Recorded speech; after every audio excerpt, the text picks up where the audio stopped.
Welcome to the 6th episode of Generation Gap Book Reviews. I'm Kristi, the mom. And I'm Lena, the daughter. And in this episode, we're going to be reviewing two separate books, one that I have read and Lena hasn't, and one that Lena has read that I have not yet. But I recommended it. Well, we recommended each other's. We recommend these, yes. Not always are the books that we'll review separately ones that the other does plan to read, but these we each plan to read. We just haven't yet. I'll let you introduce your book first, and then I'll introduce mine because then I'm going to keep going. Okay. I'm going to be reviewing Resistance by Jaye L. I will be reviewing The Maze of Bones by Rick Riordan, which is the first book in the 39 Clues series. This is a series that most of the books were written by different authors. There are some repeat authors in there, but there are technically 10 books, and I didn't count it, but something like 5 or 6 different authors, I think. Rick Riordan only writes the first one. And yeah, he's the one who wrote Percy Jackson. Yeah, so most people probably know him more as the author of the Percy Jackson series, which I have not read. Lena has read some. I have read the first 2 books. The 39 Clues series is one I had heard of years ago. I mean, this has been around for a while. Let me see here. I've got the book right here. Copyright is 2008. I actually, to be honest with you, thought it was older than that. Really? That's actually not that old? Because I was an adult already when I first heard about it, but I'd heard it was kind of everywhere when it first came out, because it was more than the book series. They come with the books new come with like cards that you're supposed to be able to use to solve some kind of puzzles outside of the books. I don't have the cards, so I didn't get to do any of that. But the interesting thing is that back then when I heard about it, and it sounded kind of interesting, I thought about reading it, but then I started to hear, oh, it's overrated. It's really not that good. It's just kind of childish and silly or whatever. I mean, it's been a long time, so I don't even remember. But I started hearing maybe it's not worth reading, and back then I wasn't reading as regularly anyway. Oh yeah. I had a young 6. child, and I had a 6. No, you had a 6-year-old son. Yeah, which is possibly why when I heard about it, I might have thought of it for him, but he would have been too young at the time that it was brand new. I think what ended up actually leading to me reading it was that your dad, my dad, bought the books. Oh yeah, we got like all the books pretty much. I wasn't with him. Were you with him when he found them? I don't think so. I mean, I might have been, but I don't really remember. And I don't know for sure where he was at. It might have been a library sale. It might have been a thrift store. You never really know with him. Yeah. Especially back then, it seemed like he would go to places and bring home books for me all the time, like used books from thrift stores and stuff. But he brought home the entire series. Now, by that I mean the entire first series, because this series has spin-off series, which is all kind of confusing, and I'm not even fully into all of that yet. So he brought home the entire series, the 39 Clues series, and then he read part of the first one and said, "I think you might like this." Did he read it? Yeah, not all of it. Oh, well, I didn't even know he read a little bit of it. No, because he's the kind of reader who drives someone like me nuts. He'll start reading a book and he'll get partway through it, and then he'll put it down and he'll never get back to it. Oh my gosh! And you come across this. We could have this like graveyard of books of books that he started that have like a bookmark partway through them Wait, that he never really? gets back to. Yes. Oh man. He does that. So when I started reading, so he read enough of it that he thought I'd like it, because it's puzzly and adventures and stuff. Mm-hmm. And then when I started reading it, I remember, "Are you ever going to finish this?" I asked him, and I blew past his bookmark and left it in there, and eventually I just took it out. If he was going to get back to it, he'd have to start all the way back in the beginning. But yeah, that's true. So I figured we've got the whole series, I might as well start reading it. And I really liked it. I mean, it's not profound literature or anything, but Shakespeare. You expecting that from a book that's meant for like 11-year-olds? What's the synopsis, mother? How professional you sound. So the main characters in this book are their names are Amy and Dan Cahill. She is 14 and he's 11. They're brother and sister. As opposed to like a married couple, I don't know. Or just best friends. Aunt and uncle? Aunt and nephew. Well, but I said that they were Amy and Dan Cahill, so they have the same last name, which means brother and sister makes the most sense. Yeah, that's true. And okay. They were 13. Married couple at 13. She's 14, he's 11. Oh, No one sorry. is 13. Are you even listening? Apparently not very well. I heard teen, so I thought 13. Anyway, their grandmother dies. Well, she died right before the book starts, if I remember right. And it basically starts with her funeral. And at her funeral, huge amounts of family come together because apparently the Cahill family, extended family, I mean, is huge. And then there's a will reading, and at the will reading, certain people are invited into it, and they're offered a choice between $1 million or a clue. Oh, wow. That would start them off on a hunt for 39 total clues. And according to the will, the person who gathers all 39 clues basically would become the most powerful person in the world. Whoa. So she rich. Oh, she's rich, yeah. Yeah. She was rich. Rich. I mean, she's offering, I don't remember how many people were at the will reading, but there were something like 20, 30 people there, and she was offering them each $1 million. Yeah, that's rich. So, I mean, it's, it's pretty obvious to say Amy and Dan choose the clue hunt, because otherwise, what would the book be about? Money. They take the $1 million and they just go. end book. That's a wrap, people. So I'm not gonna say I'm trying to keep everything to just this book, but the series is one long story. It's the kind of series you can't read parts of it very well. You really want to read from the beginning to the end, and the series is about the 39 clues, like the hunt for the 39 clues.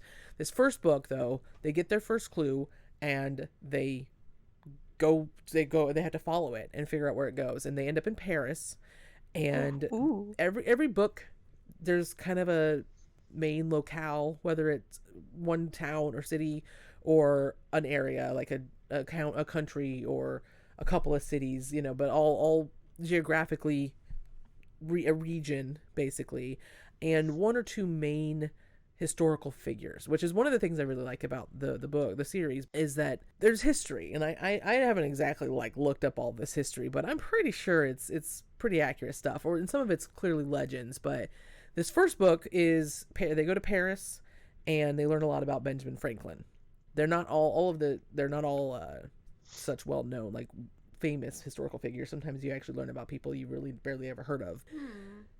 But of course, the hunt for the 39 clues is not going to be simple when you're talking about a prize of becoming the most powerful person in the world. And the majority of the Cahill family is pretty treacherous. Oh, they're dangerous. I see now. So this first book, I actually do think that it's probably a good thing that I didn't read it back when I was younger, when I was a younger adult. I don't think I would have appreciated it as much. I would have seen it more as silly. Maybe that's why other people thought of it that way too.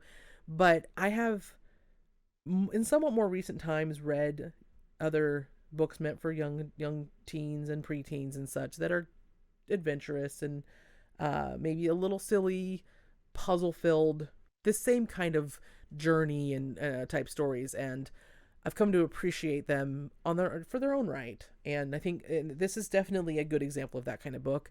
I found it to be a pretty fun book, and yet there's definitely still the stakes are pretty high. I mean, to be honest, I'm not going to spoil anything. Not all of the teams that start out on the hunt for the clues are still in the running by the end of this book. Oh, what did you dislike about it? Well, I'm not sure I disliked that much overall. If I had to pick something, I'm not a huge fan of books where the main characters cannot trust anyone. That, you can't really, they don't have any kind of allies, or if they start to, if they think they do, they get betrayed. And that's kind of how this book is. And yet, I still enjoyed it a lot more than I would have probably. And I think that might be partly because it's written for younger people, so it's not as treacherous. But I also couldn't really help but start to trust some of the characters that still were shown to be deceptive and not necessarily someone you could trust, but yet there was something there that you wanted to trust, if that makes sense. Oh yeah, that makes sense. And what did you rate it? I gave it 4 out of 5 stars, which it might not sound great, but for me 4 stars is pretty good. Like, it takes a lot. Like, I have to really love something to give it 5 stars, and The more of this series that I've read, the more I've enjoyed it as a whole. But the first book was 4 stars. Mm-hmm. I liked it. I recommended it to you a while ago, and I'm still waiting for you to read the first one. Sorry. I've already read the entire main series. And almost twice through. Yeah, I've lapped you. You haven't even started. Okay, listen, there are other books. Really? Plus, there are other books? Yeah. Okay. Okay, no. there's probably This is like news to me. millions of books. But yeah. My TBR, how I have a jar that I Oh yes, draw you have to things. hear her system. I have to It kills me. Shh. I have a container that I write the names of books like on paper and then put them in. So then I draw them out, which I realized it doesn't work as well for series when I start one and then I'm like, okay, I started that series like too long and I don't remember like anything about the first book. So But you're waiting for that book to be randomly drawn out of the next book of the series to be randomly drawn out of a jar. Yeah, that doesn't work. So what I do right now is like I draw a book and I read that book and then I read like a part of another series, the next series that like I read really far back, the last one. And then I draw a book and that's the book I read and then So series you book. go back and forth between the next book in a series that was the longest ago that you read and a book from your jar. Yes. And then another series book and a book from your jar. Yes. We call it her TB jar. Yeah. Instead because we TBR is what we call our list of books to be read. Yeah. I mean that's like Me, I have an Excel spreadsheet and I have a whole system. She likes lists. I do. That's why her TB jar just makes me go, ugh. Yeah, but like It's cringe. Oh my gosh. I'm not supposed to say that. This is part of the generation gap, folks. This is how it is. I mean, it's not so much as you saying it, just the way you said it. Like, you were, like, all smug.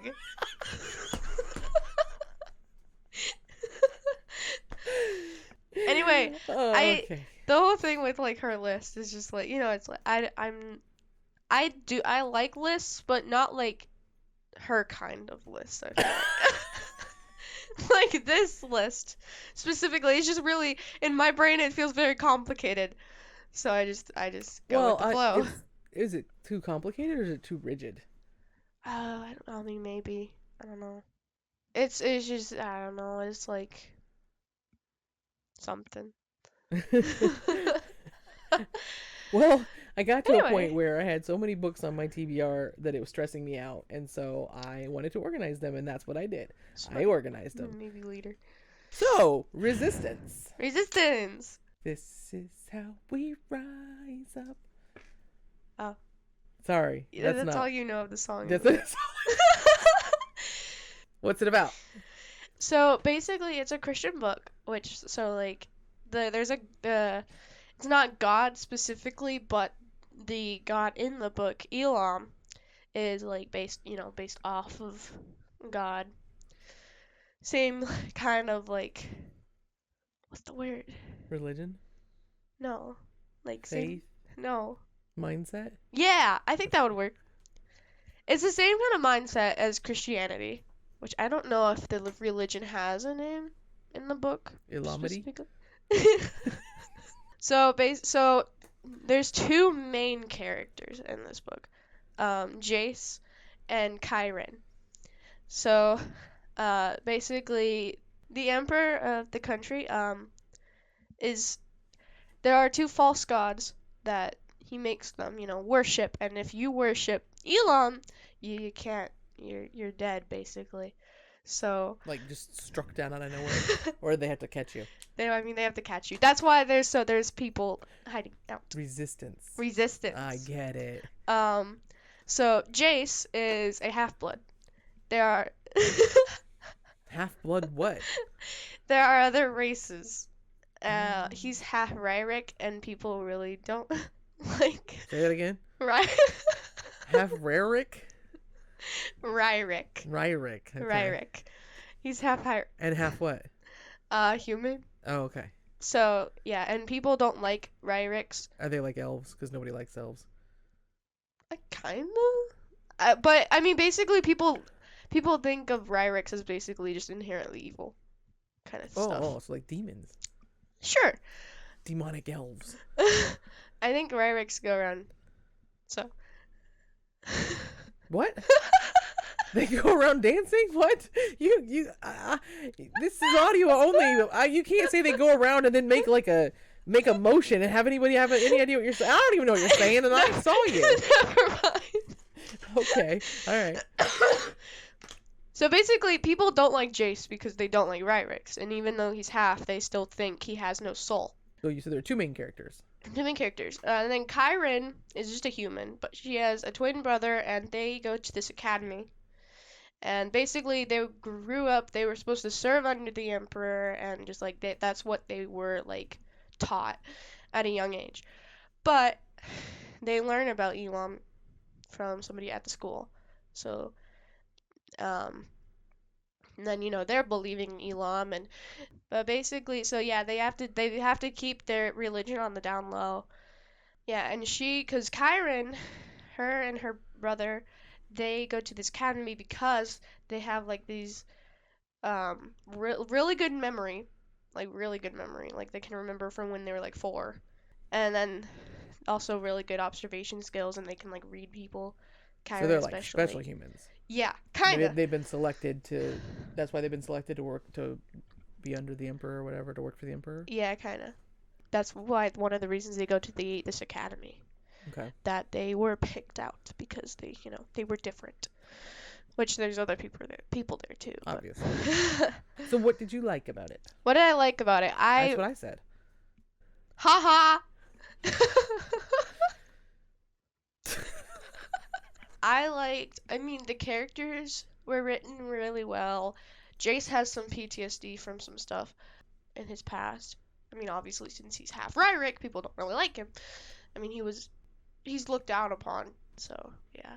The whole thing with their religion, I enjoyed, like, just just I mean, like, they had, they with believing in Elam, they had struggles because like people like I mean, Jace was told that like he like God wouldn't love him because he has no soul or whatever, and then like Kyron, she's surrounded by all these people worshiping the fake gods.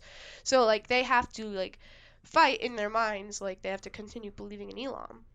Like they have to continue their faith, and there are some really good like sayings that some like other characters say to them, um just trying to help them, that I really enjoyed. I kind of like like put it with Christianity too, like it works the same way. um yeah, I don't know, I really enjoyed it, so yeah. So is this I mean, obviously it's fantasy world. Yeah, fantasy. Is it sort of like a medieval type time period? Is there technology? No, it's medieval. Yeah, I don't think there's technology. I don't know. Swords and shields, or I mean, I don't know if there's any fighting in the I mean, book. there's some fighting out there, bows, swords. And who's like, what age group would you say it's written for? Um, well, that's a good question. Well, oftentimes you can tell by how old the characters are. How old are the characters? Jace, I think, is 19, and Kyron is 17, I believe. Okay. So it sounds like it's kind of a older young adult / new adult, because new adult is meant for like the young 20s, I'm pretty sure. Yeah, I mean, I'm 14, and I still really enjoyed it. So I feel like you could be younger, but I feel like the recommended is probably around that age. It's also a clean read. Older age. Yeah, it's clean. It's Christian, so I would hope it's clean. It doesn't always work out that way. I'm just saying. Oh. Well, it's clean, and if language, violence, that kind of thing too. Yeah, I mean, there's not too much violence. So what did you not like about the book? What did I not like about it? I honestly, with like the different POV changes, I mean, it's third person, so it's not like there's different first persons, but like like it's gathered like one chapter. This part of the chapter is focused on Jace and his what is going on with him, or like what, and then this other part's going on with Kyron. The first like 60% of the book, I didn't really care for Kyron's POV, like her parts. I liked Jace's more than Kyron's, but like I think once it got closer to climaxes, I think it was a lot more enjoyable on her side than it had been. But for a while there, every time it like switched over to hers, you were like, oh, Yeah, yeah, I've been there. kind of. Yeah. Um, I mean, it was still. I mean, she definitely had some things that I enjoyed about hers, but like, I still like Jace's more. So, what would you rate this out of 5 stars? 5. I feel like I've rated like a lot of the books so far 5, but I I mean, the I last one we did easily was enjoy 4. books. The last one we did was 4. Oh, that's true. I So, easily enjoy books. so that means that the issues you had with her side of things weren't that bad. Yeah, like it. Plus, I mean, it got better later in the book, so I feel like that kind of made me forget that I didn't enjoy her like original parts. But yeah, Join us next time when we will both be reviewing Al Capone Does My Shirts by Jennifer Chodenko. Choldenko. Sorry, we don't know how to pronounce her last name. It's an Apparently, interesting name, Choldenko. Chodenko. Until next time, I'm Kristi, And I'm Lena. and this is Generation Gap Book Reviews.